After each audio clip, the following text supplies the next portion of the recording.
오늘은 대림절 네 번째 주일입니다.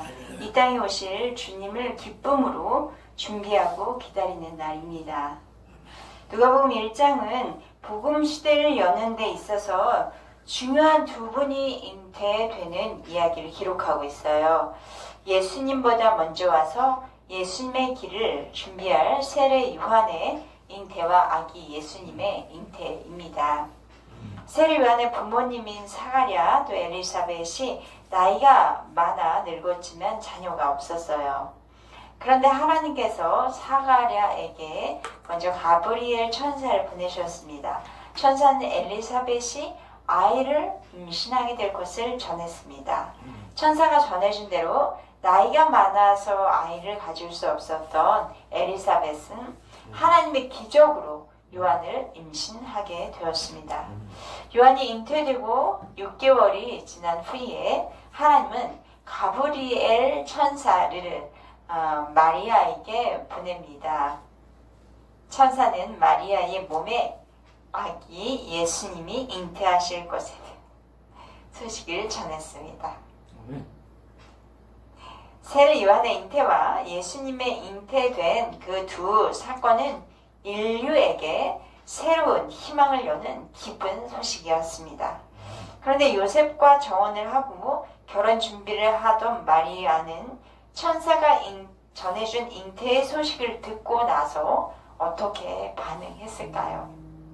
결혼도 하지 않았는데 아이를 임신한다는 것은 마냥 기뻐할 일만은 아니었습니다. 그럼에도 불구하고 마리아는 말씀대로 내게 이루어지이다 라고 고백을 합니다. 그러면서 하나님의 뜻에 순종을 했죠. 마리아가 예수님을 잉태한 것은 마리아의 희생이 위에다가 하나님의 뜻을 이루는 온 인류의 기쁜 좋은 소식입니다. 우리가 성탄을 맞이할 때 기쁨으로 맞이할 수 있기를 바랍니다. 때로는 기뻐할 상황이 현재 내게는 아니라 할지라도 주님의 탄생을 기뻐하며 또 예수님을 영접하고 기쁨으로 믿음의 생활을 하는 저와 여러분이 되었으면 좋겠습니다. 오늘 요절 말씀 1장 37절을 함께 읽어보도록 하겠습니다. 시작. 대저 하나님의 모든 말씀은 능하지 못하심이 없느니라. 오늘의 본문을 통해서 주신 말씀은 첫 번째, 은혜를 받은 자여 평안할지어다. 26절과 27절을 같이 읽겠습니다. 시작. 여섯째 달에 천사 가브리엘이 하나님의 보내심을 받아 갈릴리 나사렛이라는 동네에 가서 다윗의 자손 요셉이라 하는 사람과 약혼한 처녀에게 이르니 그 처녀의 이름은 마리아라. 엘리사벳이 세례 요한을 잉태한 지 6개월 뒤에 하나님은 마리아에게 가브리엘 천사를 보내십니다. 마리아가 예수를 임신하기 6개월 전 엘리사벳이 세례 요한을 임신하게 된 것은 우연한 사건이었을까요? 그렇지 않아요. 철저하게 하나님의 계획에 의해서 세례 요한을 임신하게 되었고 또 가브리엘이 마리아를 찾아온 것입니다. 성경은 우리에게 말씀하는데 우연히 이루어지는 것은 없었다. 이것은 이 땅의 창조의 시작 때부터 그렇죠. 지금 우리가 이곳에 있는 것도 우연히 이루어진 것은 아닙니다. 우리가 예수를 믿고 구원받은 성도가 된 것도 우연히 이루어진 일은 아니죠. 하나님의 섭리와 계획 속에 오늘 우리가 이곳에 존재하고 또 우리가 하나님을 믿는 성도가 된 것입니다. 마리아를 찾아온 가브리엘은 마리아에게 이렇게 선포했습니다. 18절 같이 읽을까요? 시작. 그에게 들어가 이르되 은혜를 받은 자여 평안할지어다. 주께서 너와 함께 하소다 하니. 여기서 은혜를 받은 자란 말은 진행형으로 쓰여졌어요. 이미 은혜를 받았고 그리고 지금도 그 은혜가 너와 함께 하고 있다는 것입니다. 하나님께서 하나님의 일을 하실 때는 사람을 통해서 일하십니다. 먼저 하나님의 일에 쓰임받을 사람들에게 은혜를 주시고 또 은혜 가운데 살게 하십니다. 하나님께서 우리에게 말씀과 성령으로 은혜를 주고 계십니다. 그렇게 하시는 이유는 우리를 통해서 하나님의 일을 나타내기 위함입니다. 천사는 마리아에게 은혜 받은 자요 라고 말한 다음에 편할지어다 라고 선포합니다. 여기서 편할지어다는 헬라어로 카이로입니다. 카이로의 헬라어 직역은 기뻐하다, 즐거워하다 라는 뜻이에요. 개역 개정에서는 평안이라고 번역이 되어 있는데 대부분의 쉬운 성경 번역들은 평안으로 번역하지 않고 기뻐하라 라고 번역을 했어요. 가브리엘 천사가 마리아의 몸에서 예수님이 잉태될 것을 전하기 전에 기뻐하라 라고 말합니다. 예수님의 잉태와 탄생은 모든 인류가 기뻐해야 할 일이며 동시에 예수님을 잉태한 그 마리아 자신도 기뻐할 일이라는 것이죠. 마리아가 왜 기뻐해야 하는가? 하나님께서 지금 그 마리아와 함께 하시기 때문에 마리아에게도 평안과 기쁨입니다.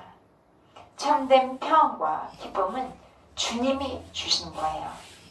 마리아와 마찬가지로 주님이 우리와 함께 하신다면 우리도 어떤 상황 가운데서 처했더라도 주님 주시는 참된 기쁨과 평안을 누릴 수가 있습니다.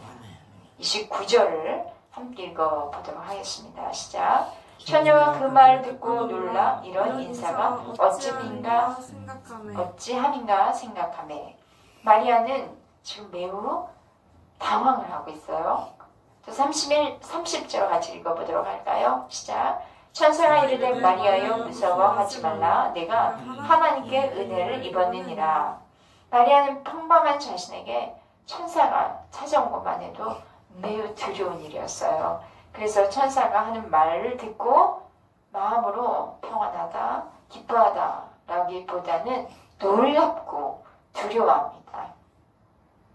그런 마리아의 상황을 아는 천사는 다시 말해요.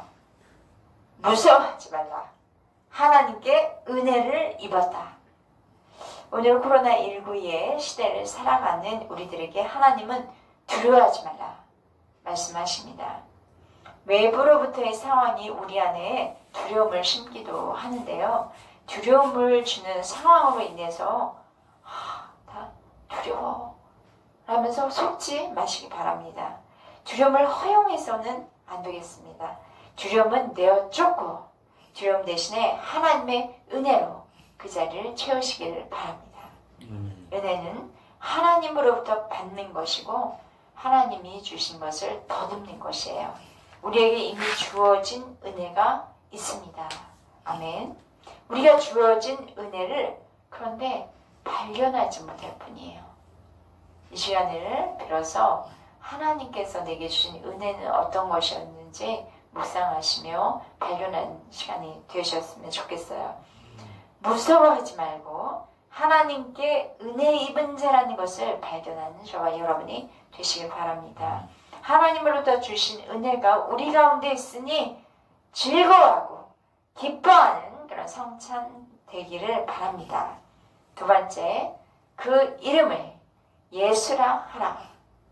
마리아를 찾아온 가브리엘 천사는 마리아에게 하나님께 은혜를 입었다고 말한 다음에 자신이 마리아를 찾아온 이유를 대해서 이야기하고 있습니다. 31절 같이 읽도록 하겠습니다. 시작. 보라 내가 잉태하여 아들을 낳으리니 그 이름을 예수라 하라.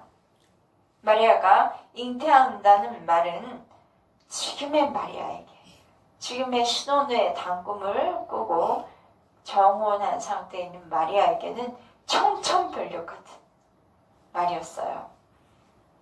요셉과 정혼을 하고 결혼 지금 준비하고 있는데 갑자기 천사가 나타나서 내가 임신할 것이다. 마리아에게는 이 소식은 말도 안 되는 소식이었죠. 결혼해서 오랫동안 자녀가 없던 사가랴와 엘리사벳 부부가 임신해서 아이를 낳을 것이라는 소식을 들으면 기쁘고 즐거운 축복의 소식이겠죠. 그런데 결혼도 안 한 상태에서 임신을 하고 아들을 낳는다는 말은 마리아에게는 충격적인 소리였어요. 그런데 잉태하게 돼서 낳게 될 아들의 이름은 예수라고까지 말하고 있어요. 예수라는 이름, 구약에서 어떻게 표현을 하고 있는지 우리 김 전도사님 잘 아실 것 같은데. 여수아. 네, 예수아인데요. 그 의미는 여호와는 구원이시다라는 뜻입니다. 구약 성경에 자주 등장하는 이름이기도 하죠. 천사는 잉태하고 탄생하실 예수님이 어떤 분이신지를 소개하고 있는 32절과 33절을 읽어보도록 하겠습니다. 시작. 그가 큰 자가 되고 지극히 높으신 이의 아들이라 일컬어질 것이요 주 하나님께서 그 조상 다윗의 왕위를 그에게 주시리니 영원히 야곱의 집을 왕으로 다스리실 것이며 그 나라가 무궁하리라. 탄생하실 예수님은 큰 자가 되시고 지극히 높으신 이의 아들이시며 왕위를 지니신 분이십니다. 예수님은 인류를 구원하실 위대한 왕으로 오셨습니다. 또한 예수님은 지극히 높으신 분, 하나님의 아들이십니다. 예수님께서 왕으로 오셔서 다스리시는데 예수님께서 다스리는 나라의 그 왕권은 잠시 있다가 없어지는 왕권이 아니라 끝이 없는 영원한 통치를 하시는 왕권이라는 거예요. 예수님은 우리의 왕으로 오셨습니다. 그리고 재림의 왕으로 오셔서 우리를 다스리십니다. 영원히. 우리는 예수님이 통치하는 그 나라에서 영원토록 예수님을 왕으로 섬기게 될 것입니다. 인류의 역사는 누가 왕이어야 하는가? 인간 그 누군가가 왕인가? 하나님이 왕인가?의 큰 대결을 성경 전체에서 창세기부터 요한계시록까지 말하고 있어요. 모든 인생은 누구의 통치를 받는가가 중요하지 않습니까? 어떤 조직에 들어가면 그 상사가 매우 중요해요. 그 꼭대기 리더가 중요해요. 그의 다스림을 받기 때문이죠. 누구의 통치를 받는가에 따라서 행복이 결정되지 않겠어요. 왕은 나라의 왕입니다. 예수님이 왕이 되실 때에 우리 가운데에는 하나님의 나라가 임하는 것입니다. 또 하나님의 나라는 영원합니다. 그래서 이 왕 되신 예수님의 주권이 우리 가운데 영원히 함께하는 것이죠. 여기 계신 한 분들은 이미 예수님의 통치를 받는 하나님 나라의 백성으로 살아가고 있음을 믿습니다. 우리가 현재 살아가는 가정과 직장과 또 사회와 사업장에서 주님께서 우리를 다스리십니다. 눈에 보이는 어떤 지도자가 나를 다스리는 것 같아 보일지라도 그분 그 영원하신 눈에 보이지 아니하신 그 왕 되시는 통치자 예수님께서 우리를 다스려 주십니다. 언제나 어디서든지 영원토록 우리를 다스리실 것입니다. 예수님은 우리의 왕이십니다. 세 번째, 하나님의 말씀은 능하지 못하심이 없다. 가브리엘의 말을 들은 마리아는 이 상황을 받아들이기가 쉽지 않고 이해할 수도 없습니다. 그래서 마리아는 천사에게 질문을 해요. 34절 읽어볼까요? 시작. 마리아에게 마리아가 천사에게 말하되 나는 남자를 알지 못하니 어찌 이 일이 있으리이까.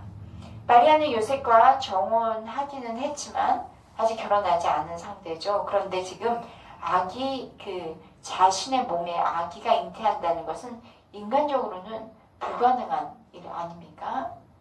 어떤 방법으로 아이가 생길 수 있겠어요? 어찌 이 일이 있으리까? 어떤 방법으로 이런 일이 가능합니까? 라는 질문이죠.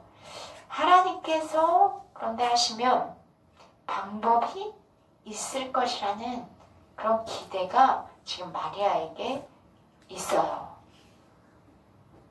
이 마리아의 질문에 대해 가브리엘은 대답을 하는데요. 35, 6, 7절 연달아서 읽어보도록 하겠습니다. 시작. 천사가 대답하여 이르되 성령이 내게 임하시고 지극히 높으신 이의 능력이 너를 덮으시리니 이러므로 나실 바 거룩한 이는 하나님의 아들이라 일컬어지리라. 보라, 내 친족 엘리사벳도 늙어서 아들을 배웠느니라.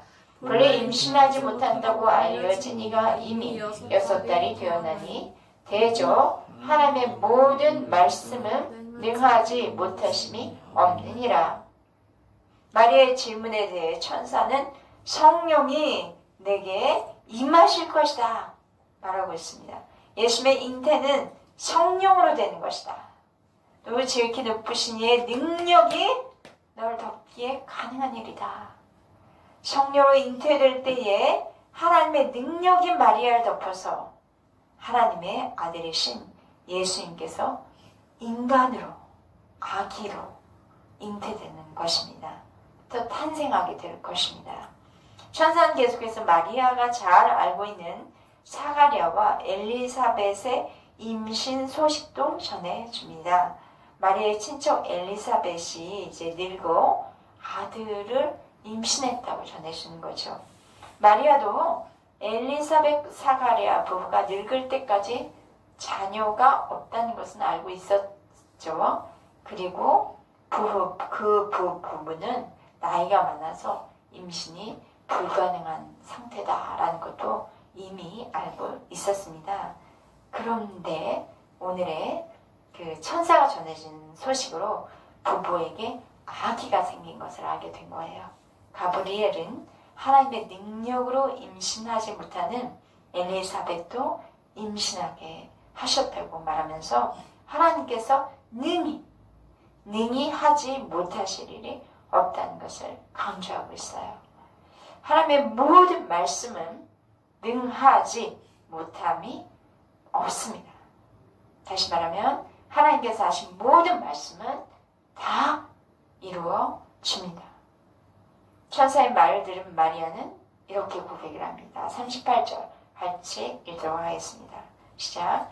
마리아가 이르되 주의 여종이오니 말씀대로 내게 이루어지다 하매 천사가 떠나가니라.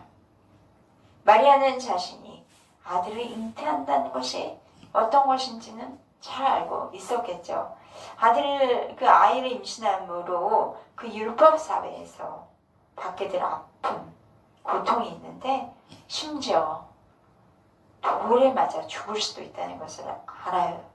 그런데도 마리아는 자신이 하나님 앞에 누구인지를 발견하였으며 하나님의 말씀 앞에 겸손하게 순종의 고백을 합니다. 어떻게 고백해요? 나는 주님의 여종입니다. 여종은 주님 시키시는 대로 그대로 하는 존재죠. 그러니 주님께서 말씀하시는 대로 내게 이루어지게 하소서. 이 마리아의 눈물의 고백일 수도 있어요. 또 그런데 이 고백을 하나님께서는 사용하셔서 인류를 구원하기 위해 성육신 하신 예수님을 태어나게 하시겠죠.